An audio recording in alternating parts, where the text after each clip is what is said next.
win conditions here, especially now with a Dairoth in the jungle.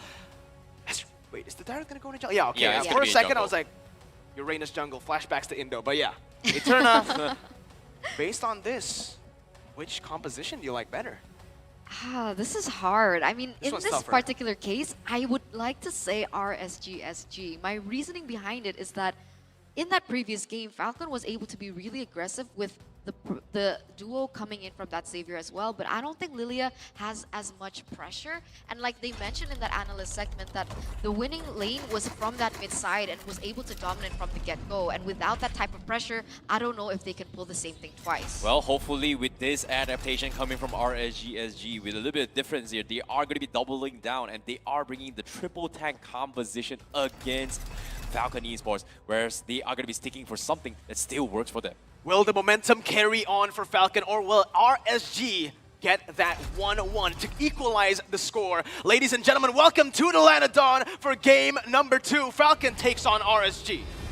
Okay, and as you can see here, it's going to be an early hook that connects onto 505 here. So just from the get-go, it's only been 30 seconds that we moved into the Land of Dawn, and already Naomi once again showing his dominance. Here we go again. I don't know how is this gonna go down, but hopefully RSG-SG, they have learned their lesson and adapted, because that opening hook just shows me otherwise right now. Yeah, it's getting really scary now, right? When you try, or you already know how he plays, and then he just invades your jungle like this. Level 1, Brayyy gets taken really low. He's forced to pop that shield unity, and now without that Litho Wanderer, and now that he's forced out of his own jungle, 505 is going to be targeted. Kenn does so much damage, forcing 505 to flicker. Mikumikumiii trying to look for the trade, but the hooks again just pin him down for Kenn to pick up the kill. It's another first blood for Falcon.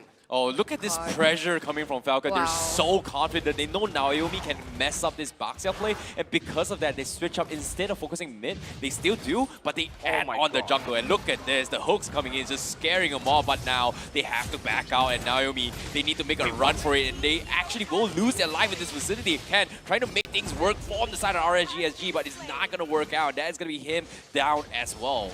2-for-0 trade here for the moment, as it is going to be RSG coming out on top for this particular area. But what I wanted to mention is how good this Franco pick is, right? Sure, when you think about the Franco, you think about, okay, really good pickoffs, but there's so many other things that you can do. Let's say bait those buffs away, really deny that initial farming pattern that, of course, RSG-SG wants to make. But now, those type of patterns have actually been starting to be read by the side of RSG-SG, and they're trying to maneuver around this. Yeah, again, RSG really good at punishing these little mistakes. Falcon overextended just for a bit, and RSG were able to just pick up 2 kills for free. Now, RSG are first onto that turtle, but it seems like Falcon have recovered really well. They're gonna go onto that turtle. 505, no shield. Brayyy looking for the shield unity play onto the flanks. Not getting it just yet, but the hook, just nearly dodged away from Brayyy. He's starting to get the gem. He's starting to get that pattern from Naomi when he throws the hooks. Oh, that was a little bit too close to be called comfort there. But at the same time, both teams still trying to bait out massive, but especially coming from the real-world manipulation. And so far, it is going to be stalemates coming from both teams. But it looks like they are going to try a second attempt at forcing the issue. But look at this, 505, he's almost down towards his level 4. And once he's had his Numenon Blast, maybe that's going to be the way to go. However, down bottom. Ooh, Babycakes actually maneuvers himself out really well, but you cannot escape it. Naomi just too on point. Even with the jukes, it doesn't matter. Yellowflash now looking for the opening once again as Diablo's gonna get bursted down. That's the damage that you need from the Dairoth. He picks up a kill, 100-0 instantly, and again, free turtle for Falcon. Falcon really showing their dominance in the sense that they are the ones setting that tempo. They are going in for those pickoffs. They're going in for those objectives. And RSG-SG, they have not been able to formulate a kind of side plan to stave off the pressure that, of course, Falcon keeps on giving towards them. So now, 3 minutes in, with the lead that Falcon has adapted, what can we see from the items? This is a little bit interesting considering that Silent didn't opt to go for shoes. He actually opted for full damage all the way through. But considering that how well Falcon is actually doing in terms of a momentum shift, he doesn't really need a lot of support because there's just nobody ganking on towards his lane, and he's just opted to go for damage, just completely out DPS Babycakes. Yeah, it's very similar to my playstyle, right? Just don't go for boots, don't go for mobility, no defense, just offense. That's why I usually lose games. Obviously, that's not what they're trying to do. They're just using that to maybe just snowball earlier here in the game. But Brayyy looking for a punishment on the Justin, who's stepping a little bit too aggressively here. But again, he just pops that sprint. Easy walkout for him as Kenn just takes that Lethal Wanderer out.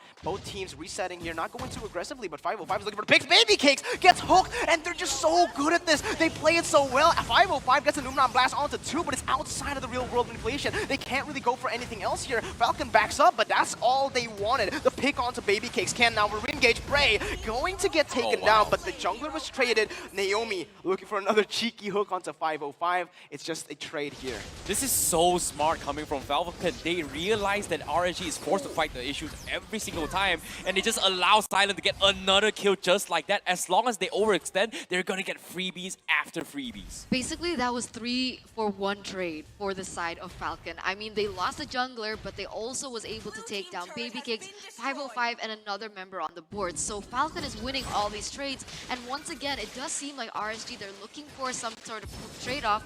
Unfortunately, with the dominance that the Uranus can have to equalize in that EXP lane, the way that Diablo needs to play is that they need to be able to cross-focus, and it's very difficult to achieve. Now you see him, now you don't. 505 just disappears out of thin air there. But I do want to bring up this little thing.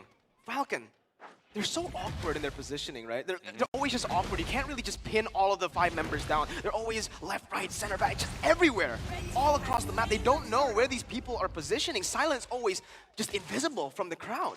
Yeah, I definitely agree. He positioned himself so far back to make sure that as long as Naomi sets up the hook, he is going to connect with those snipe shots. And because of that, he's getting free kills after free kills. And look at the damage that he's done so far. 15,000 as compared to the mages coming in from the rest of the teams. My god, Babycakes not having a fun time there. Look at it, where his position is. At goodness. The bottom of the leaderboards below everyone else. He is sitting at a 0-2-0. And I'm curious, how far behind is he on the items? I mean, he is forced to rotate towards that top side, but once again.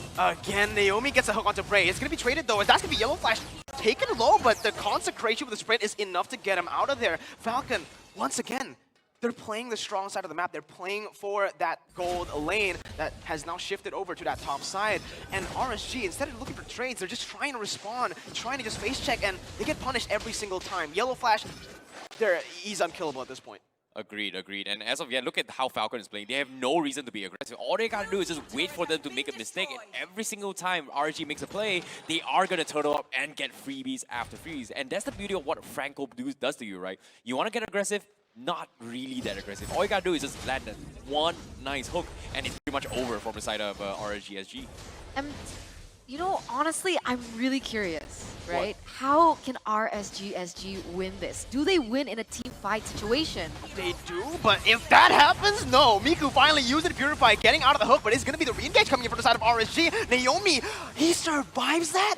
Just, I don't get it anymore, man. Falcon, they're positioning themselves so well, and they're calculating the damage coming through from the side of RSG to just not get punished by their over-aggressive movements at this point. Falcon picks up a free turret in the mid lane based on just, I mean, they traded with one flicker from Naomi.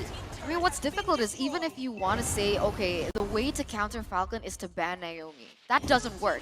Because look at that. All of these people, they're making their individual plays. Yeah, I definitely agree. In RSG, they're just scrambling. They don't exactly have a clear condition of what they want to do because as of yet, they're trying the defensive strategy, but this is a special that they do. They love to lean on this. When things don't go really well, play as safe as possible, but that's the downside. You're losing so much map control and resources across the map, and Falcon is just taking advantage of this situation and not making any overextension in all these plays. Because currently, right, it's just not fair. Let's be honest here. It's just not fair because it doesn't matter who Naomi hooks at this point. You hook a tank, he's dead. You hook anyone from RSG, they're just dead, right? And this is why this combo is just so nasty. Franco, Beatrix with the Wesker. They're just gone. 505 now, look for play. Goes in for the stun onto Kenn, but Diablo, even with that follow-through, is not going to be able to do it. Naomi cancels the Numeron Blast. Real-world manipulation pop there, baited out. Justin caught in the bad situation, but still gets out with the help of the sprint and the black shoes. Once again, we're seeing it from Falcon. They're so good at baiting abilities out, and RSG, they've lost all of their ultimates, all 5. Yeah, this is huge, and it's not over yet, but as of yet, Diablo is back to actually punish Justin, who's used up his black shoe, but he's only a mage. As long as Silent is alive, things are not going to be looking good. However, looks like Falcon, they're going to trade off tier 2 up top for a little bit more economy gains. Dude, that makes me feel a little bit better though, right? At least RSG-SG was able to at least pick one member from the side of Falcon down, because the dominance displayed right now from Falcon is just so unfortunate to see for the side of RSG-SG. Oh, no. And on your note about that Beatrix, I don't even want to talk. Yeah. I don't even want to talk because I'm trying to make a point and then suddenly Naomi goes in with a hook out of nowhere. Yeah. What Come on, can man. we say? Come Hey, on, just trying to speak, man. Exactly. Naomi, why are you so good at the game, man? I agree with you. You know, every time he throws a hook, even in his own purple buff, in his own jungle when there's no one there, I just gasp. I don't know what he's going to do, right?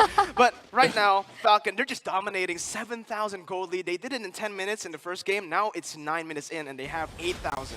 I have a fun fact though. Yeah, what is it? We were talking about the Beatrix-Franco combo, right? Uh-huh.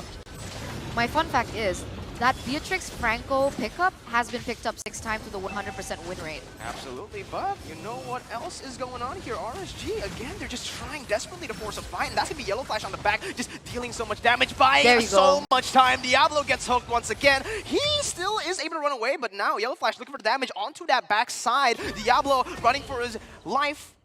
Brayyy loses his life. And again, Falcon, I don't know how they do it, man. They're caught in these awkward situations, but they play this so well. And that's another pickup. Diablo, he ran for his life. Now he's taken down. Falcon, they always chain it with objectives as well. This is insane plays coming from Falcon. It's just so difficult to push into this. And RSG-SG, you can see their trigger discipline is just off the charts. They're not even paying attention. They're just throwing everything at all. And you see the mind games are being played, and it's getting into the heads of RSG-SG, and it's getting pretty obvious as well, as Falcon, especially coming from Naomi, is just completely tilting them off the screen for game 1 as well as game 2 now. 1,000 gold lead per minute, man, basically, right? 11k gold for Falcon here in 11 minutes. Silent, he's just going for the render shot. He's just sieging it down here in the mid lane. RSG just simply have no response towards the aggression that Falcon is displaying here. They took down that passive from the side of the mid turret as well. This is going to be huge for Falcon as they look for the siege with the Lord here, just controlling the minion waves so that they can crash all 3 waves at the same time. The one thing that stands out to me once again from the side of Falcon is like their synergy is muscle memory. I don't even know if they're communicating at this point. I don't know if it's just like telepathy. Like, oh my god. Yeah, like just silent, yeah. Silent. I get it, That's a joke, by the way. But real-world manipulation here from the side of RSG. No, not blast! Cancelled! No, he gets it! He goes for the flicker onto Naomi, but the damage is not there. Babycakes gets taken down. A double kill here for Kenn, and that's Kenn looking for the triple. It is the base wide open for Falcon. They can go for the end here. The Lord is still up. RSG, they went for the desperate play. It did not pay off, and Falcon can now just punish through. Top side gonna get taken down as well. Can they end is the question. Yeah, it seems like they are in prime position to do so. It's all up to Mikumikumiii and Diablo. We've seen this have a deja vu from game 1. They go for the desperate plays, but gets obliterated, and Falcon gets a clean 2-0 against RSG-SG. This is getting scary. This is getting real scary. Match point. Tournament lives on at stake. Falcon, it doesn't seem like a lower bracket match.